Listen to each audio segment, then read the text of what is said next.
Our next reader is Brad Beaulieu. He's an author of the novel The Winds of Khalakovo,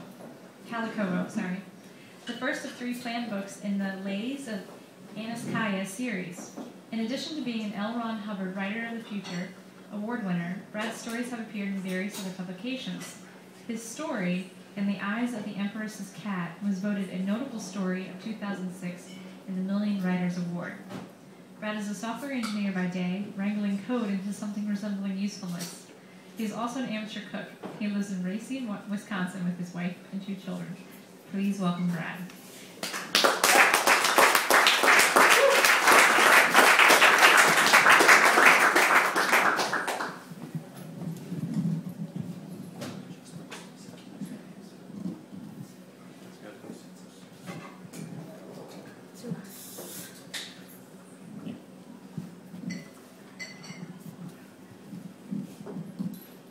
So I really like Scott's plan, and I really wish I had thought of it 5 years ago.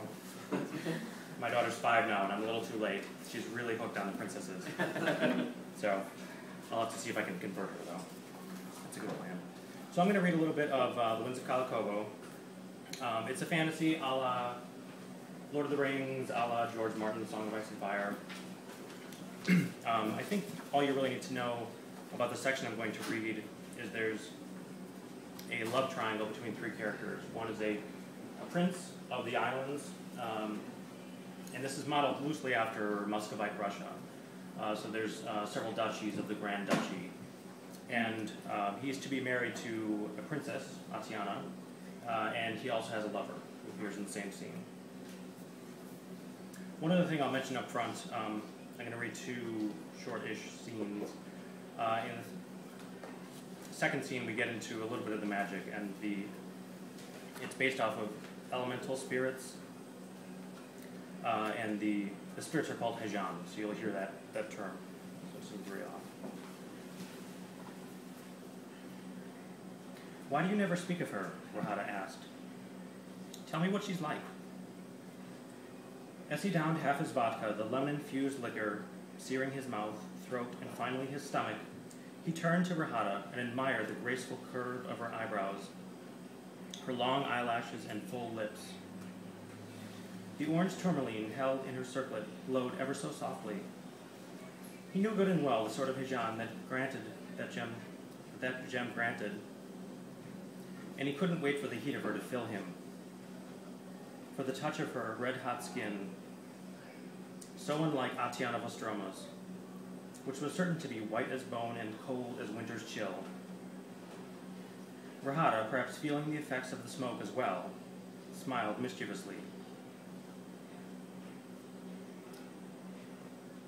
and poked Nikander in the ribs with a slippered foot. What is she like? Nikander shrugged and leaned into the pillows, knowing he'd already smoked too much for his own good. Part of him wanted to answer Rahada's question, the part that always wanted to please her. But he didn't really know what Tatiana was like. He couldn't remember a single time he'd spoken to her when she wasn't with Mileva and Ishkina, her sisters. He knew them only as a single 3-headed beast. You're impossible. Rahada threw the shisha tube aside and straddled him. Her muscled legs tightened against his waist as her long black hair fell across his chest. She didn't grind her pelvis like a dock-whore would, nor did she lean in and kiss him, though her dark eyes spoke of the desire. Instead, she smiled. With a low burning fire lending her already dark skin a ruddy glow, she was breathtaking. She lowered herself, her breast pressing against his chest, her cheek brushing his. Tell me something about her, she said, her hot breath tickling his ear. She raised herself and regarded him. The gem upon her brow glowed brighter. Nikander felt his loins and chest heat, and despite himself he began to harden. Unless you'd rather return home to be alone with your thoughts. I didn't come to talk about my fiancé. Then why did you come? To be with you. She poked him in the center of his chest. The truth. Despite himself, he laughed. Is that so hard to believe? I know your moods, Nikander, better than she ever will. He paused, wondering if she were right. A man arrived on a ship today, one we thought lost to the Maharat. His name is Ashan. Surprisingly, Rahata stiffened. Ashan? Ashan Pita al-Aramea. He arrived with a curious boy on one of my father's ships, a ship snatched from the jaws of the Maharat. Rahata stared down at him seriously, saying nothing. Nikandar chuckled and threw his arms behind his head. Now who's avoiding questions? I should hold your answers hostage until I get mine. But you're not petty, like me. Few people are. Before Nikandar could reply, she continued, I met Ashan once, years ago. The captain of the Kroya said he was very powerful. He summoned the winds for days to save the ship. She nodded. He is Arkesh. Nikandar jerked back involuntarily. He has mastered all 5 Hejan? Rahata stared down with a look that made it clear that he had disappointed her. He has also come to terms with this life, and the one that has come before, and the one that will come next. He has traveled the world and seen every one of its mysteries. Among all the islands, there are only 6 like Ashan. You're saying you would expect no less from a man like him. I'm saying Ashan is closer to Vashikiram than I will ever be, and that I have no right to judge him. Vashikiram was the state of mind all Araman searched for. It was complete calm, understanding, forgiveness, and many more things Nikandar did not yet comprehend. It was why they roamed the world as they did, moving constantly from place to place.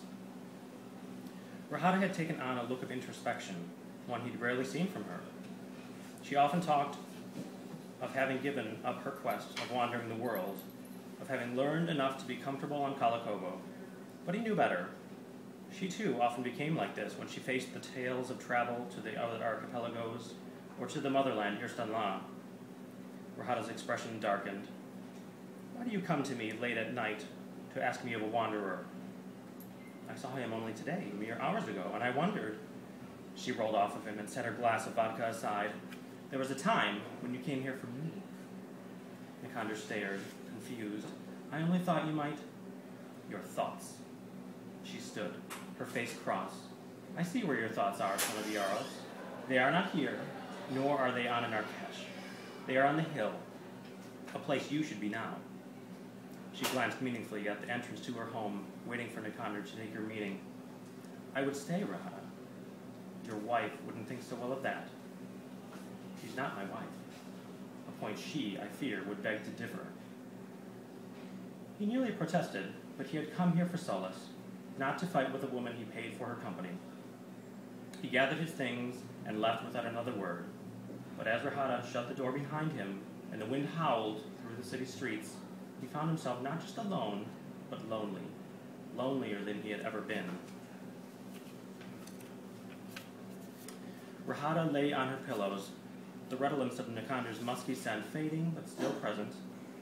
The embers in the nearby hearth crumbled, creating the faintest sound of sparks as sparks flew upward, and it reminded her of just how long she had been lying there, lamenting. She rose and threw 3 logs onto the nearly dead fire, lighting it with a simple summons of the spirit bound to her. She stared into the burgeoning fire, yearning for the freedom to be in Nikandar's arms, knowing that such a thing could never be. As these emotions played themselves out, she realized she had allowed herself more fantasies than she had been willing to admit. Years ago, when she had arranged for their first encounter, she had hated him, just as much as she hated all the landed, perhaps more. He had been childish and full of himself, but his time among the winds and the growing blight had somehow tempered him, and she found him to be interested in the ways of the Araman, more than she would have guessed. It had never occurred to her that she would have feelings of love for him. But like ivy, growing slowly but steadily, he had found a way into her heart, and she hated herself for it. Even more so now that Sarush had returned. She felt weak, as if she had allowed the vines to creep into the mortar of her resolve, until the wall she thought so impregnable years ago was ready to crumble before her very eyes. What was worse was the fact that, even knowing how weak it was, she was unsure whether she wanted to repair it. Sarush had ordered her to come 2 days hence, surely to work against the interests of the Grand Duchy, or at the very least Radoskoya. And she would go, but she found herself more and more often wishing that the fates would resolve these disputes so that her people might move closer to their destiny, so that she might. After removing her robe, folding it carefully, and setting it on the carpet nearby, she retrieved the small leather bag Nikander had placed on the mantel. Inside were a dozen tourmaline stones, the price they had agreed on long ago. The stones would keep her for a season, perhaps more. And though it was relieving to have her supply doubled, it was still galling to find herself at the mercy of the landed, even though she was also in a position to use them. She released her bonded Sir Hajan, an act as simple as a sigh. Like most of the Ahriman gifted with the ability to commune with spirits, she could not keep them for weeks or months at a time. She needed to release her bond after several days or a week, lest it grow too hungry and begin feeding off of her unnaturally. After removing the old stone and fixing a new one into the hinged setting of her circlet, she sat before the fire and opened her mind to Adia, the world beyond. She ran her hands over the fire, giving herself to the flame to lure Hajan closer. For a long time she felt nothing except pain as the flames licked her skin. But eventually she felt a keening, a yearning for life, that she coaxed toward her. It took time, it always did, but eventually the Sir Hajan came close enough for her to offer herself to it. It readily agreed, allowing itself to be bonded so that it could taste life.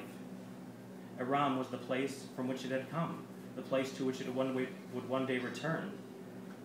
It thirsted for the stuff of life that it was otherwise deprived of. As the bond was forged, the flames in the fireplace lost their hold on her until they felt like little more than the kiss of the sun on a warm, windless day. The ritual was complete, but she did not stand. There was still work to be done. She created a bond between herself and the fire, allowed it to run the length of her body, allowed the heat to lick her thighs, her stomach, her breasts, her lips. It suffused her frame, some of it pooling in the place between her thighs at the mere remembrance of Nikander. She grit her jaw, angry over her lack of will, and lay down close enough to the fire so that she could feel the heat, not only through her tourmaline, but through her natural senses as well. When her mind was once more clear, she placed her feet into the flames. "I give of myself," she said, "that I might be cleansed." And with that, she lay back and closed her eyes. At first, she felt only gentle warmth on the soles of her feet, but like the sun upon the obsidian shores of the north, the heat built steadily, her link to the fire preventing her flesh from burning. It created a self-feeding cycle that made the pain more intense than if her feet had begun to burn. Her body went rigid, but she forced herself to relax. She recalled all of the impure thoughts she'd had since her last cleansing a week before. Joy when she heard of a fishing ship lost at sea. Rapture when she learned of a small family that had succumbed to the famine. Jealousy when an old friend had taken to the wind for further shores. Lust for a man she knew she could never have. She shook her thoughts of him away and instead focused on the pain. It washed over her and intensified as she fed it with renewed energy. And though the heat climbed higher than the stars, she never screamed, never allowed it beyond her mortal frame.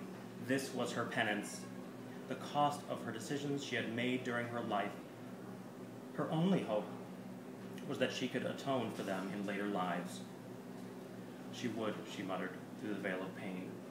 She would. The pain became so intense, it was all she could think of, and still she pushed herself to keep her feet in place, to allow them to burn longer. She deserved every second of it.